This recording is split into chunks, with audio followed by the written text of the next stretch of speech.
জামাত নিশ্চিত হওয়ার জন্য এনসিপি আর একটু সময় নেওয়ার জন্য তাদেরকে হয়তো 2027-28 পর্যন্ত ইউনিসেফকে রেখে সেটা দেশের যে অবস্থায় হোক না কেন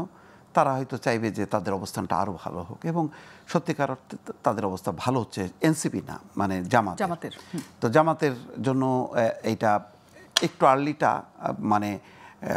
একটু তাদের জন্য কঠিন হয়েছে কঠিন হলেও মানে পরিস্থিতিটা কিন্তু বদলে গেছে মানে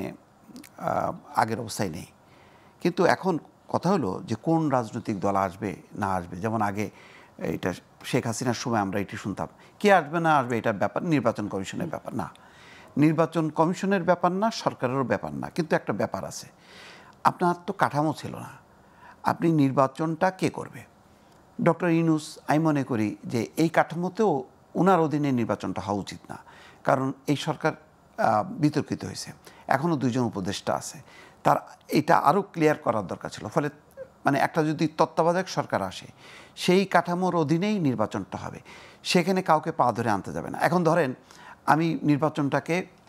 মানে ওই যে 1 কোটি ভোটার আওয়ামী লীগের তো সেটার জন্য কি এখন এখান থেকে কি প্লেন ভাড়া করে দিল্লিতে যে শেখ হাসিনাকে রিকোয়েস্ট করবে সেটা কি মানে বর্তমান রাজনীতি বাস্তবতা সেটা কি অ্যালাউ করে না তিনি হচ্ছেন একটা হত্যা মামলার মূল আসামি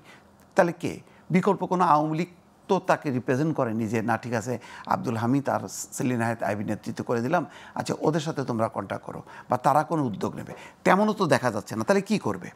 তাহলে যেটা করবে তত্ত্বাবধায়ক সরকার একটা হোক নিউট্রাল নির্বাচন কমিশন থাকুক ভাই আপনার ইচ্ছা হলে আপনি যান ইলেকশনে না হলে যান কাউরে হাতে পায়ে ধরে ওই পার্টিসিপেশনটা কিন্তু এই সরকার যদি বলে যে যার ইচ্ছা যান তাতে এই সরকারের ক্ষেত্রে কি অসুবিধা না কোনো অসুবিধা নেই কিন্তু ওই যে সরকারটা ঠিক থাকতে হবে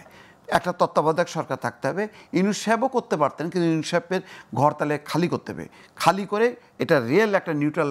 গভর্নমেন্ট করতে হবে যেটা কিন্তু বলা হচ্ছে যে উপদেষ্টাদের সাথে এনসিপির কোনো সম্পৃক্ততা নাই কি সম্পর্ক নাই 100% আছে